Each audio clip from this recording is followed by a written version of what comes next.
or Z98.1 stations with real people. We are here because life has provided me the opportunity to have real conversations with real people. First, I want to thank my guest from last week, Mr. Victor Cajallo, and the team behind Conversation with Tony Mobley for their support that they gave last week.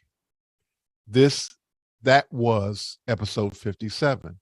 Again, I want to thank the team behind Conversations with Tony Mobley. But I need your help. Yeah, here I go again. Register at conversationwithtonymobley.com for the Mukana chat, which is a chat that will allow you to ask your questions, and those questions can be voted up and down. That's right. Ask your questions in the Conversation with Tony Mobley chat. We also have the quick question form on the website as well. Conversation with Tony Mobley. We can't guarantee that your question will be answered, so we encourage you to do the Mukana chat instead of the quick question form. If you like this and past conversations, we ask that you set that bell to all notifications and be reminded of upcoming conversations.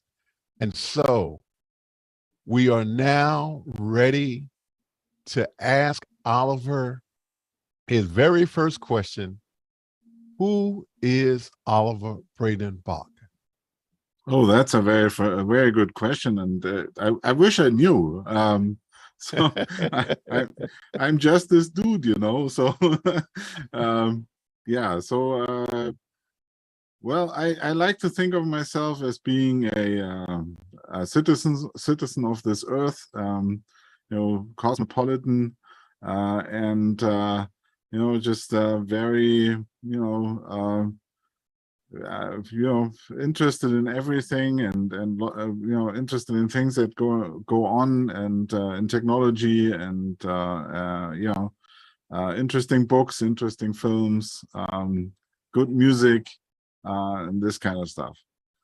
Okay, fantastic. What lessons have you learned from your parents that you're currently using today? Oh man, you have tough questions.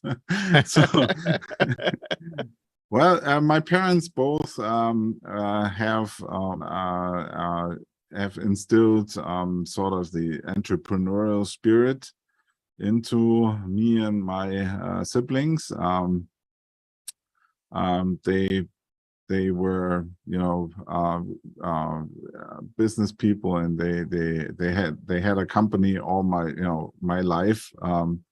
They started the company way before I was born, and it was an it's still there. The company is still around, and it's an electronics company. So you know, a lot of technology, and of course, you know, their sense of business ethics is something that lives on in our family with, you know, me and my siblings.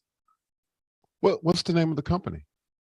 Yeah, it's difficult. It's called GEBE Electronics and Feinwerktechnik GmbH, and you know, so it's like a German name, very German name. It makes small printers that you might see in, you know, in electronic cash registers, or in you know, if you pull a ticket in a parking garage, or if you get a ticket from a traffic cop, then they may use one of those printers, and so it's something that's not very visible, but it's like a solid German engineering company. So yeah. Very cool. Thank you for sharing that. So let's talk about your dad and Steve Jobs. Oh yeah, okay. So yeah, I mean, there's a lot of things that tie them both together. So my father was one of the first customers in Europe of Apple. So they went to California, like I think in 1977 or something, and bought some Apple Ones from Apple, and they got to meet Steve Jobs when they were still like a company of like 10 people. So uh, in the beginning, they had a lot of conversation, and then of course Apple grew, and then you know, my father's company went that way, and Apple went a different way, and you know. But in the end, they both died the same year, and also you know, mostly from the same cause. So this is sort of like where they came back together again, and they share you know, some character traits. So my father always was very focused on his work, and he was you know, very creative, came up with lots of ideas, and you know, had a lot of energy making them happen. So yeah, there were quite a number of parallels that, you know, between both. And yeah, so that's the story there, you know. And one of the things that, as I was preparing for our conversation tonight, one of the things that occurred to me is that your dad and Steve Jobs both were people who were artistic and technical. And Yes, I think yes, that that's an amazing trait that they both shared. So yeah. Yeah, my thank my father was less interested in music though. He was more interested in you know, in art and in painting, and also he was a physicist, so he was very interested in, you know, how the world worked, and also he was an engineer, and so he constructed lots of things. So he knew how to he knew how to do mechanical constructions and electronics. So a lot of things he built were sort of like, you know, this complete thing. And yeah, he had at I think it was his 70th birthday or something. We had like a mini trade show in the company where he just showed all the stuff he had, and you know, one of the things that were always very you know, interesting with him is like everything happened in 1976. That's like a joke that's in and he had like all these gadgets. He had like a device that could recognize handwriting. That's from 1976, and he had like uh, uh, voice recognition system that's built in 1976, and things like that. So he had all wow. these, they had all this interesting technology, and if you look at it, you know, we have a lot of that is today is like suitable for mass consumption, but it's still basically the same things they already were working on, like in this, you know, 1976. So that is that That's is amazing. that is something that you know, if I think about this, then it puts into perspective all the hype that's being made around technology these days, like you know, the metaverse and Bitcoin and what have you. Is like, it's always that this is nothing that they have invented just yet, just now. You know, it's not something that's being invented today. It's something that's already around as an idea for decades, and so that keeps us, you know, you know, from falling into the hype trap. Okay. If you think about that.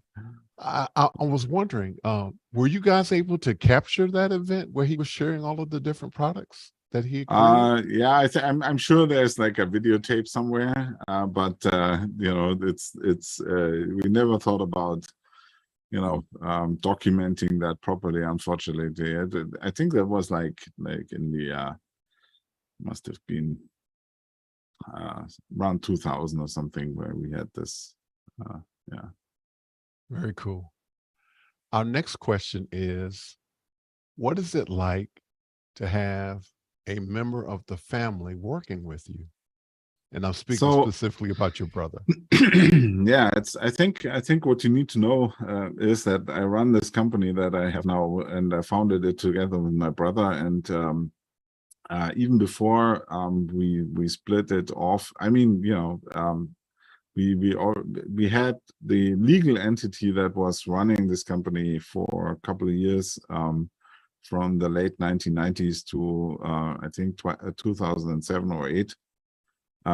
Is a company that where also my sister and my brother-in-law were involved. So we were always like a family business, you know. So, and what is it like? I mean, it's like it's important, I think, that you don't take anything for granted, and that you don't, you know, that you have this feeling that you are not entitled to things, you know. So it's always like, you know, if you think you deserve something better than the others, then it's not going to work. But if you accept that, you know, your share is what you work for and what you what you're creating yourself, then I think it's easy not to have the typical conflicts with, you know, regarding money, you know. So there's a Right. lot of Yeah. conflict, and we can talk about this, but there's no hard feelings, you know. It's like, it's not someone is thinking that the others are taking things away from them, or something like that. And if you have that, then I think it's not difficult to do this with you know, working in a family business. Yeah, it sounds like you guys have a good working relationship and you're able to get through anything that gets in the way of you doing good business. Yeah, so the last couple of days we were actually working quite, you know, we're working on an issue that is plaguing MimoLive for a long time, and we finally got a lucky break. And then, so it was very exciting. Achim is the much better engineer, so I'm not coding. I'm you know, I'm running the marketing and sales and business side of things, and Achim is doing most of the coding and runs the engineering department. But and because he's much better at it. But it's like, if we work together, we sometimes are much better able to figure out stuff that so we fixed like a coding problem that he looked at like 20 or 30 times. He looked at the code and he couldn't see what's wrong with it, and I had to come in and look at the code, and I'm like, hey, this looks like this and that is happening. And he's like, no, this can't be, I've checked it 20 times. And I'm like, you know, then we got into a big fight, and then I got him to check it again, and it turned out I was right. So Fantastic. sort of right. Fantastic. And I wasn't getting it exactly the problem, but I got, you know, the deciding thing that we had to, you know, to fix. And so now we have fixed a problem in MimoLive that has been there for like 10 years. And Wow. That's fantastic. and yeah, and it's not a small problem either. It's like and so we were we were very happy yesterday when we had this breakthrough. And so that's like that's when, you know, if you work with your brother, then that's where if you have moments like this, then it's, that's the beauty of things, so if you can Yeah, experience that with the family member. yeah, I understand that. I have 6 other siblings, so I understand the Yeah, family I dynamics and only that. have 2. I have a brother and a sister, but yeah.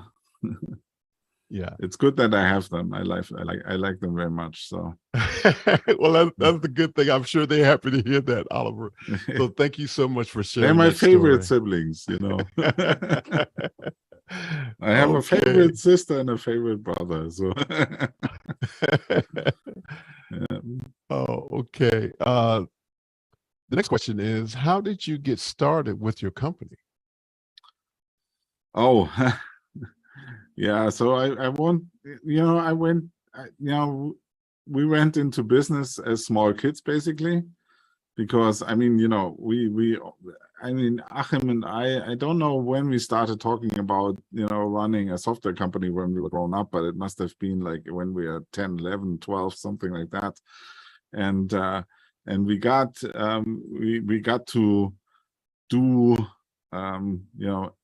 software projects at a very early age. Achim was selling, I don't know how old he was, like 16 or something, when he was selling codes to, back then they still had like magazines that were printing code. So he was selling code for the Atari ST to publications, and then my father one day came by and said, we need a program that can print faster. And so I sat down and wrote a program for a company that was a customer of my parents, that allowed the computer to send data faster to the printer. And so yeah, that's I don't know, I was maybe 16 or something like that. And then you have to have a business license if you want to charge people for things. So I applied for a business license, I think when I was like 18 or so. And then for a couple of years, I worked as a freelancer, and my brother was going to university, and we had, back then we still had mandatory military service. So I got out of it because I was unsuitable. So I didn't meet their criteria. And my brother had to go, and he chose alternatively to do social services, social work. So there's like, you had the choice to go to the military, or you go and do social work. And he went doing social work, and then he went to university. I went to university, but I dropped out after like 2 years. But he finished his degree, and after that we joined together and just started the company. And that was sometimes the late 1990s. We got started with OpenDoc, which is a long forgotten technology that Apple was working on. Very cool stuff. And we actually got ready to ship the first products when Steve came back to Apple and X'd OpenDoc. So Oh, wow. we had to throw away about 2 years worth of work. And then, we when Steve Jobs came back to Apple, we was like, we wanted to do commercial software for the Mac platform, because we were big fans of Macintosh. And but when they announced macOS 10, we were like, okay, well, let's wait until macOS 10 is ready for shipments. We didn't want to make software for the legacy system once they announced that wouldn't, they would switch to macOS 10. So Okay. So we waited until macOS 10 became like 10.1, I think. And then, it was ready for daily use, basically. And so Right. All the bugs out of it. Yeah, then we started, and we made a program called iStop Motion, which is stop motion application, and that was our first commercial product. And then from then we started adding to the portfolio over the years to what we have now, the portfolio we have now. Very cool. Thank you for sharing that. The next question is from Douglas Carmichael. Hi, Douglas. Are there any plans for spatial audio support in MimoLive? Well, there are no specific plans for spatial audio yet. We don't have 3D a 3D model yet in MimoLive, so I think spatial audio doesn't make a lot of sense, because it would have to if it would have to be it would have to correspond to an image, and if your image isn't like 3D, spatial audio isn't making that much sense. You can do 2D spatial audio with the stereo back, but spatial audio, it's not multi channel support, multiple audio channel support is basically is on the roadmap, but we have other pressing issues before we get to that. Okay. Thank you, Douglas, for your great question. Have you always liked working with Apple computers? Oh, wow. So yeah, we got started with the Apple computers in 1976, so we basically had Apple ones, and then we had some applications that came from Apple. That's basically 2 or 3 games, like Memory Game, and Lunar Lander was one of the games, and things like that. So basic computer games, and when we were young, we were using the nighttime when the computers weren't being used at the company. We were using them for gaming. So that's when we got started with Apple. Then the Apple II, couple of years, of course, we got that's where we started programming, actually, with BASIC on the Apple II. Did some 3D maze stuff and things like that, and then for a while Apple didn't really make computers that were interesting to us. So that was the time when the Amiga, the Commodore Amiga, and the Atari ST, and a couple of other computers. I think there's no computer from that time that we didn't have at home. So we just had all the major products, and even some very minor products. So one, I think, oops, my microphone is very my microphone today is very improvised, because my technology gave out before this conversation. So that's I apologize okay. for that. We're good, Oliver. Yes. So I think we're gonna get into that later on when we talk about how we got into MimoLive. But we had tons of computers and all kinds of electronic gadgets around at home. So and then we got back into the Macintosh in 1987, I think, 86 or 87, and Apple had a student program for getting the Mac II SE, or the Mac SE, I think it was called Mac SE. Yeah, Mac SE. So the cube, the gray cube thing, that. and then and that brought the price down so that it was affordable. So we got started on those things, and then we bought them actually for the company, and within a couple of weeks they procreated like rabbits. So it's like we had one computer, and then a week later we got another one, and then suddenly 5 more.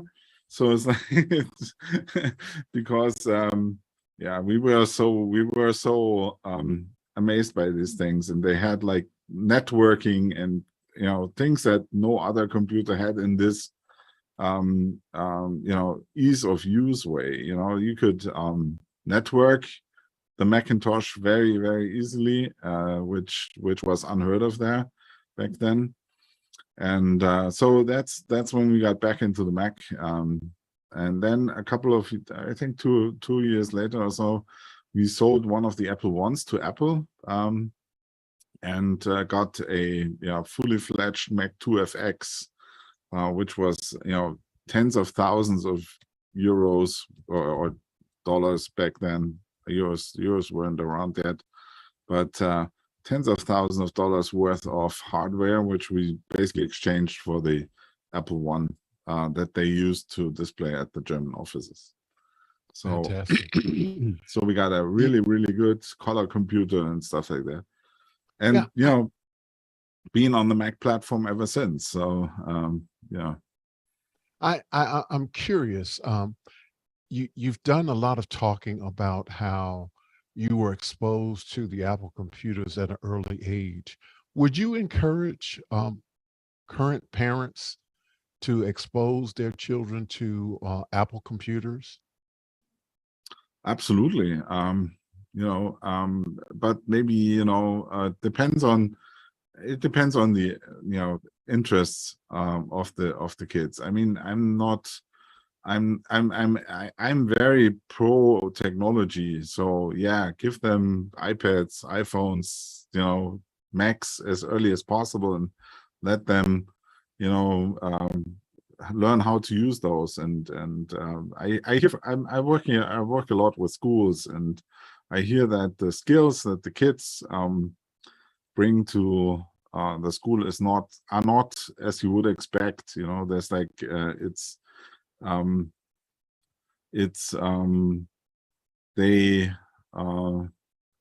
they can't use the computer. They can use, like, they can watch videos, but they can't use the computer to create something. So what they have to learn in school is to create like a Word document or an Excel spreadsheet or things like that. That should be skills they already bring to the school, like. And I would encourage parents to make sure that the kids learn to create stuff early on the computer, not just consume the latest YouTube videos, or give them an iPad and then just leave them there. I mean, give them an iPad, download our app iStopMotion on the iPad, and then let them make stop motion movies with the iPad, and teach them how the computers and so those devices can be used to create cool stuff. I think that's what people should focus on. And if you are into, if the kid is very smart and is into creating computer games or something like that, then the Apple platform is not the best choice. It's like, if you want to do AR VR stuff right now, it's going to be a Windows computer that has the edge. It's like that's a choice Apple made, and so it really depends on what the kid should be doing.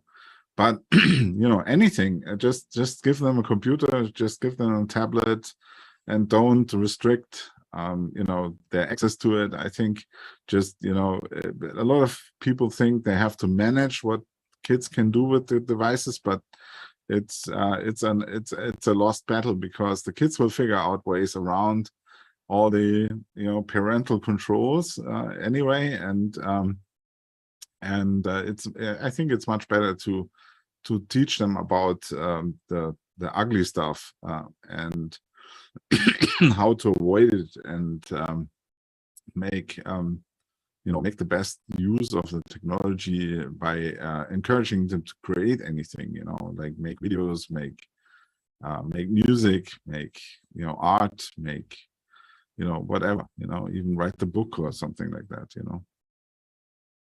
Okay.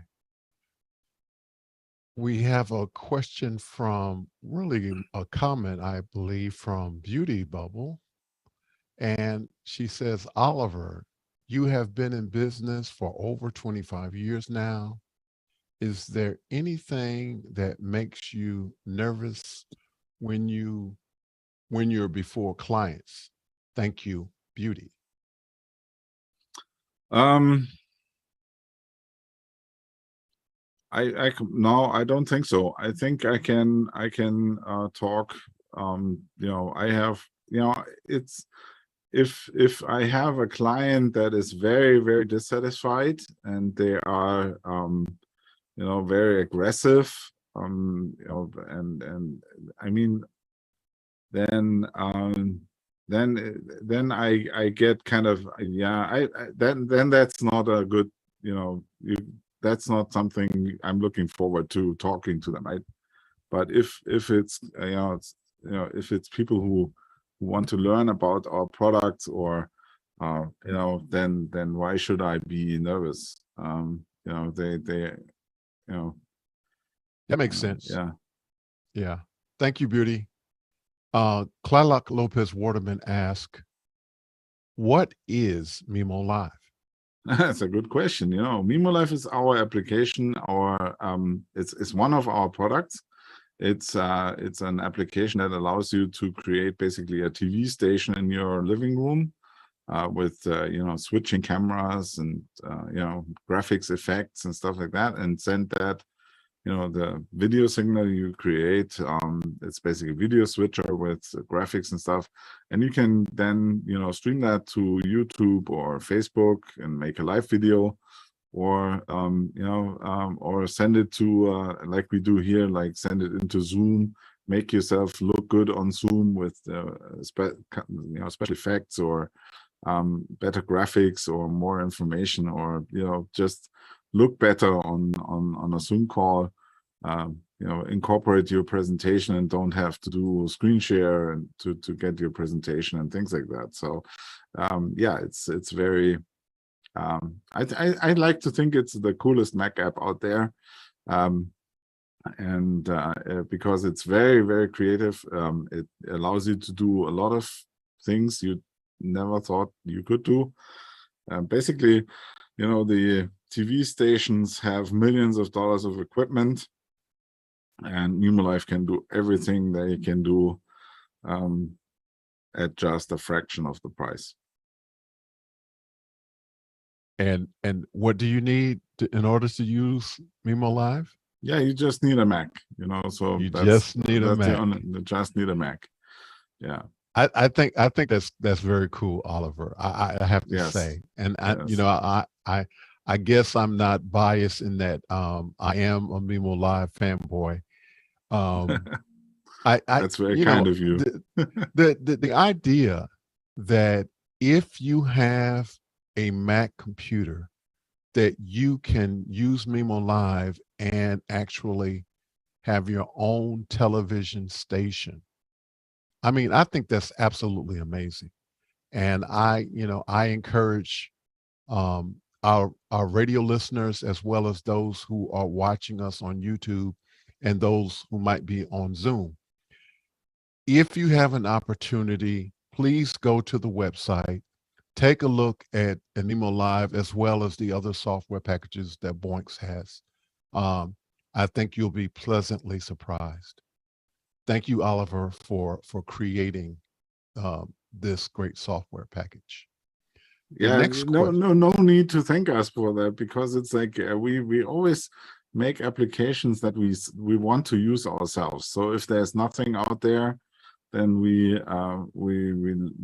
want to make it. So like stop motion software, we basically invented that category of application. So iStop Motion was something we wanted to use as we were kids. You know, it's like and MimoLive the same. It's I always wanted to have my own TV station, so we just it's not that easy, but it's like when we had the opportunity to do this, and then we thought this would be a great idea to make. So yeah, it's always very selfish because it's always something we want to use, and so we hope everyone else is also enjoying it.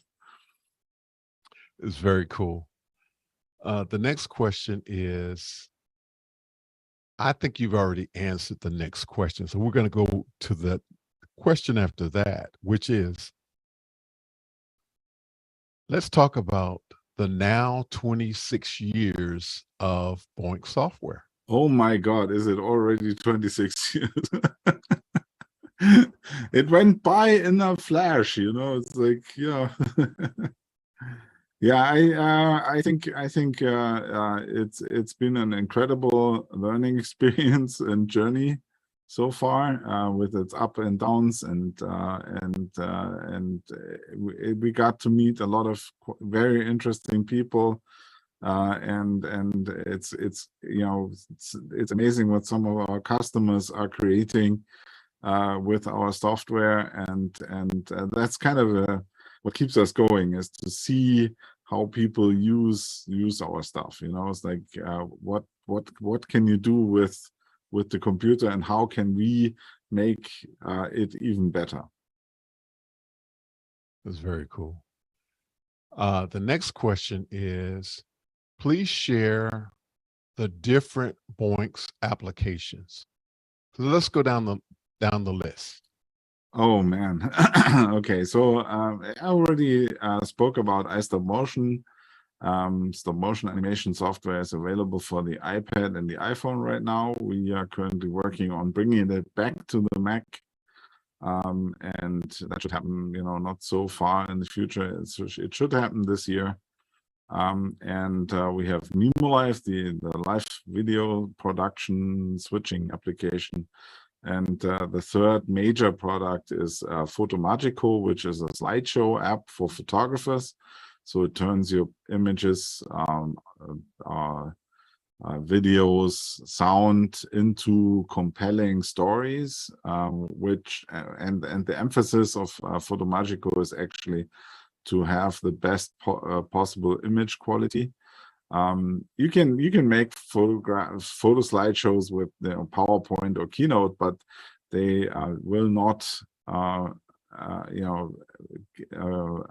make your photos shine as much as Photomagico, because they are not made for photography.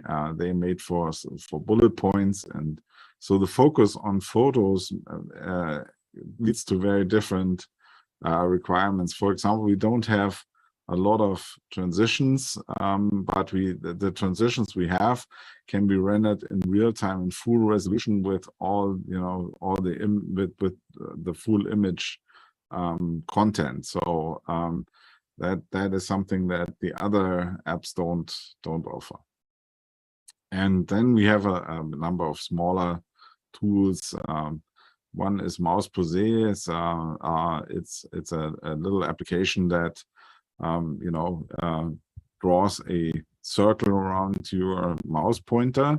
So if you do a presentation, you can focus the attention of the audience onto a certain specific spot on your screen. And then we have a number of smaller things for the iPhone and iPad that are probably, you go to the website and you will see all of the goodies, but yeah. Go to the website. Those of you who are listening, that's always the best thing. If you're listening to us on the radio, I encourage you to go to the Boinx Software website, boinx.com. Yep. Okay, the next question is from Tex, and Tex is coming from Sydney, Australia. How has the new breed of M1, M2 chips opened up possibilities for the future of MimoLive features. Oh wow! Yeah, one thing, for example, is I mean, it's of course the performance that we're gonna see down the road is a big thing. But also things like machine learning. So I'm using a chroma key here, or a keyer that you know, keys myself out of the background.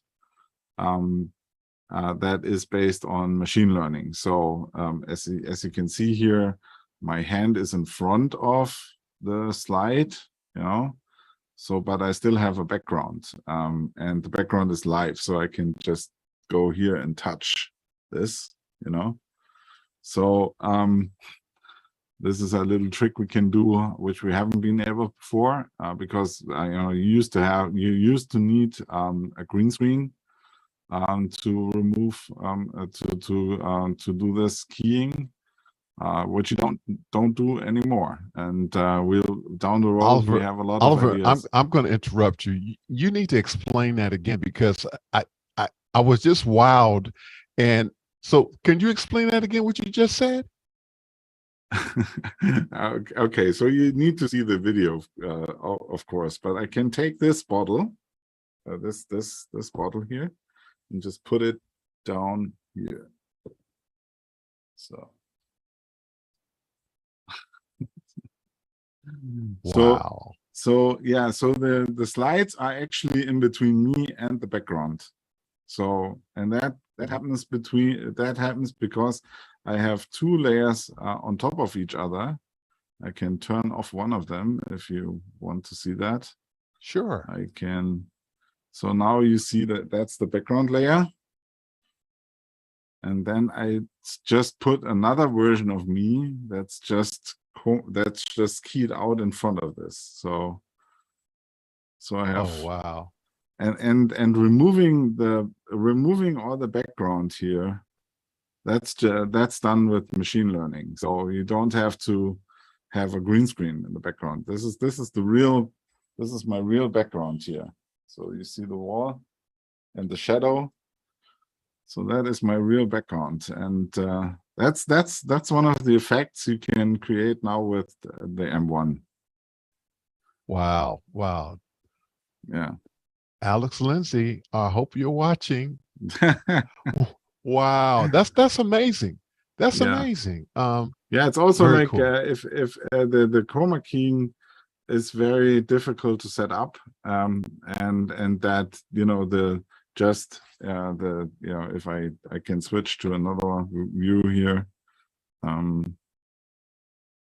let's see if that's the right one. Yeah.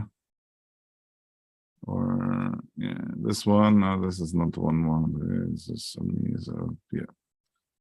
Yeah. So you see now I have the background keyed out completely, and now I'm just back with the background. Very and cool. the special effects. So yeah. And that's one of the things that the M1 and M2 chips are gonna, you know, enable for the future. We have more ideas like before, because macOS now has a lot of these things where you can you can recognize text in video. So if you point, for example, if you point your camera onto a scoreboard or something like that, we can capture out the text and use that instead of the actual video from the scoreboard and things like that. So there's lots of things that, you know, the those much more powerful Yeah, Alex, processors enable. Oliver, I have to interrupt you. I have to say, if you are listening to this conversation on the radio, I strongly encourage you to go to YouTube after we're finished and look at what Oliver has demonstrated on this conversation today. It's absolutely amazing, and it would be difficult to describe it to you if you're on the radio. But I encourage you to please, when you have an opportunity, go to conversationwithtonymobley.com or go to Conversation with Tony Mobley on YouTube and watch what Oliver just shared that he is able to do. And I want to say thank you, Tex, for this great question. Otherwise, we would not have even seen that. So that this is absolutely amazing, and this is something that that I hope that those who are listening on the radio get a chance to see. Our next question is, and I always mess his name up, Hershad, or Herseed. Normally, I bring in terms of accessibility. However, it means to you, what would you say about products that incorporate any type of accessibility, any non-Mac OS dependent solutions? Yeah, so we have products for the Mac and iPhone and iPad platforms. So there's very different ones, very different, accessibility environments there. I have to admit that we don't include any specific accessibility features. But the macOS and iOS platforms already have a lot of built-in accessibility, which we of course support, and we could probably do a better job. And this is one of the discussions going on in our industries, is of course diversity in the workforce. And we are a small company, so we don't have that many diverse employees, and so the issue is, of course, that we don't have anyone who would benefit from the accessibility features specifically. And there's a lot of different requirements for accessibility. For example, if your vision is not very good, then you need different kind of accessibility, as if, for example, your hearing isn't good. So that is, or if you are, if your motion is somehow impaired, you can't probably, you have shaking hands or something like that. So these kinds of things are very specific, and so it's very difficult for a small company like us to provide like accessibility that exceeds what the platform offers. That makes sense. Yeah. Yeah. So thank you, Hershad, for asking your question. And if we did not get to the answer that you were looking for, ask your question again. Let's see. The next question is, I think it's from Douglas. I can't quite see it. What noticeable productions that you can or can't talk about have you used with MimoLive? Or is there something that's on the horizon that you might be able to talk about? Of course, if I can't talk about it, I can't talk about it, so and a lot of productions we don't even get, we don't do the production, so we don't know about the production. So a lot of we know about some productions, and there are some very fun ones with that are there, and there are some, of course, we can't talk about, but it's like I've seen everything from sports to government to churches to YouTubers to environmental agencies to to World Wildlife Fund. That's one of we can talk about. So there's a large, a very broad spectrum of productions that use MimoLive. Unfortunately, the customers aren't very, we are looking for showcases, and the customers aren't very happy. They want to keep it a secret because MimoLive is making is enabling them to do very, very, very sophisticated productions at a very low cost.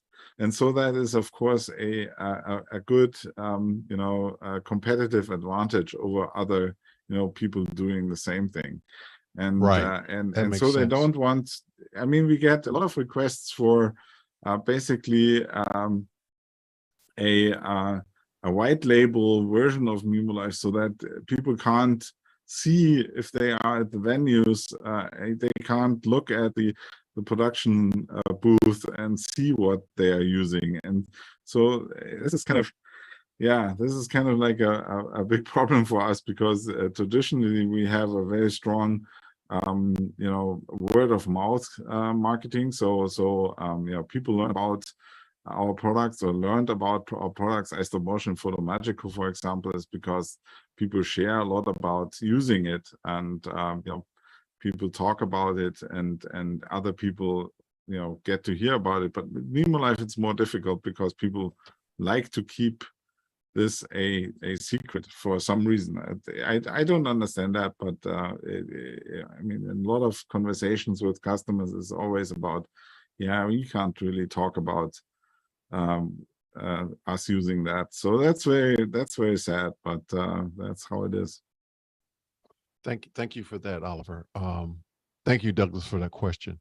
And now we're at lightning round. We only have a few minutes left, so we get through a few more questions kind of quickly. So the next question is, let's talk about the awards your software has won from Apple. Yeah, so there's an award called the Apple Design Award, which Apple hands out to applications that embody the spirit of the Mac platform the best. So it's about ease of use, great design, great showcase of Apple technology, and a great use case for technology overall. And we've been fortunate to win a number of those. MimoLive won in 2009, I think, and Photomagico in 2006 and 2008 or something like that. So we have a number of those Apple Design Awards, which makes us very proud. And that was also maybe the moment with the most public recognition, when we were at the Worldwide Developers Conference with Apple in front of a couple of thousand other developers on stage, and we got the award, and that was a lot of fun, and also a very proud moment. I also happen to know that you won in 2011, 2012, and 2013. Oh, okay. So, okay. yeah, I didn't know that. yeah, you won those years as well. Jeffrey Powers asked, NDI 5.5 came out today. This is one of the many hardware/software advantages in the audio video. How does MimoLive work with these companies to improve the software functionality? I think we were one of the first Mac apps that supported NDI, and we still do support NDI. And of course, there are now some other competing technologies arising. So there's SRT and others. SRT is now supported as an input through an adapter with FFmpeg, and so we can ingest SRT into MimoLive. and we plan to also be able to play out SRT in the not too far future. Yeah, and whatever other technology comes up that we can easily support, we will. And one of the things that, if you think about these things, is, for example, Dante, where the company who makes Dante is not very. They have a hardware-centered view of the world, so their software licensing is basically around hardware devices, and that is kind of makes it difficult for us to support it. Okay, thank you so much for that. The next question is, what's next? What's next for you, Oliver? Well, more work, and specifically tonight, hopefully is going to sleep soon. Yeah, is it 3 a.m. there yet? Yeah, it's going on 3. Yes. Oh, okay. So at we the end of this appreciate hour, you. it will be 3 a.m. So, yeah, and I mean, personally, I hope that that the pandemic and all the complications it brings with it are going to be over very soon, so that I can travel again. I love to travel, and I'm looking forward to. I travel to the US a couple of times a year usually. But weren't able to do that the last 2.5 years. I want to go to see, SpaceX in Boca Chica in Texas, because I think that is amazing what they're doing there, and that's very inspiring. And I want to go there before they have to close up everything for national security reasons. So Okay. I think once they make it to orbit, then they won't be able to have it as open as it is right now, where you can basically walk up and watch them, cobble together the most amazing rockets ever in an open field, basically. And that's very funny. But of course, luckily we have YouTube, so we can watch them do it 24/7 a day with the live streams that people produce from there. And MimoLive, for example, is one of the tools that enable you to do that. If you want to do that, if you want to make a constant live stream, we had one a couple of years ago. We had a family in Oklahoma who had owls breeding on their balcony, and they were turning that into a 24/7 live stream with MimoLive. That's one of the use cases. That is so cool. Yeah, Oliver, unfortunately, we're almost out of time. So I wanted to ask you two more questions real quick. What are you most concerned about for the future? Well, not much really. I think society is taking a interesting turn right now with the general consensus, the general conversation between people. So is taking a nasty turn. I hope we can work out those things in the future, so that people don't have to be divided into good and bad anymore, and we can be more nuanced in our argumentations. We don't have to radicalize every view on the world, yeah. So I think that's one of the things. Very concerned about what democracy is, where democracy is headed in the United States, because that's going to be a beacon for the rest of the world. So it's not just your business.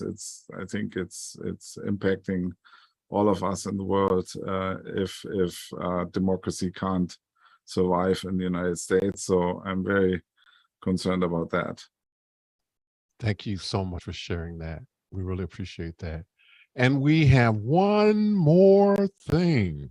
The one more thing is Oliver has a surprise for us. So Oliver, I'm going to hand over to you. What's the surprise, Oliver? So One more thing. surprise is good. If you have a Macintosh and you want to take a look at MimoLive, all listeners can get a 30-day free 30 days of MimoLive by going to a form that I'm sure the team has anyway to send out to you as a link where you can click on that and go to the website and fill out a form, and then we'll send you a 30-day license, which allows you to fully use MimoLive and experience it and get to learn it.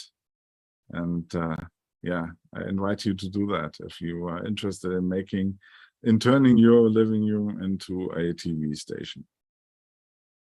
And that is going to be it. I have the link to the form, and I will share that with our audience, and it'll be shared on YouTube as well.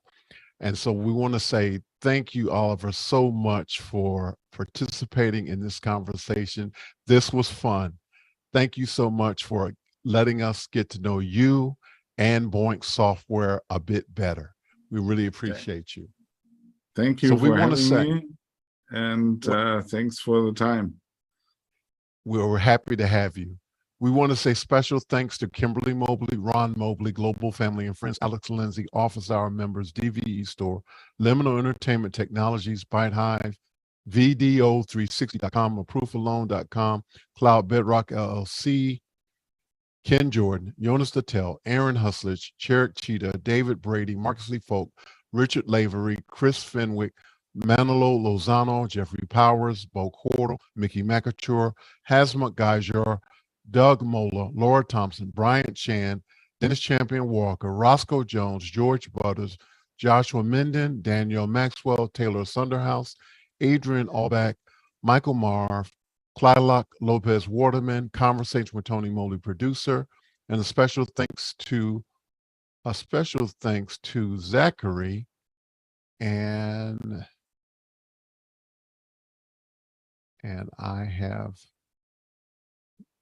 I am so sorry. A special thanks to Zachary Sunderhouse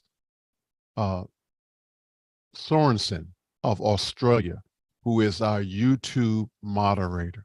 Thank you, Zachary. And we want to say thank you again, Oliver, for our conversation today and for doing the work that you do. Boinx Software is a great company, and thank you for sharing it with us and the Office Hours community. Office Hours community is where I had an opportunity to get to know Oliver. It is a community of professional video production people who have navigated the pandemic to be able to create fantastic opportunities and new learning streams for those who are interested in producing and creating new content. Again, if you have a Mac computer, we want you to try out MimoLive. Conversation with Tony Mobley will resume next week, and the guest is Mr. Sky Gleason, video production producer, editor, film editor, producer. He wears so many hats. Come and learn about him next week. Thank you again for participating in this great conversation. We're going to have continued conversations with mental health professionals, filmmakers, musicians, other creators. If you like Conversation with Tony Mobley, we ask that on YouTube that you engage in liking and subscribing. And if you want to, we encourage you to go to conversationwithTonyMobley.com. Thank you all so much for participating in this great conversation.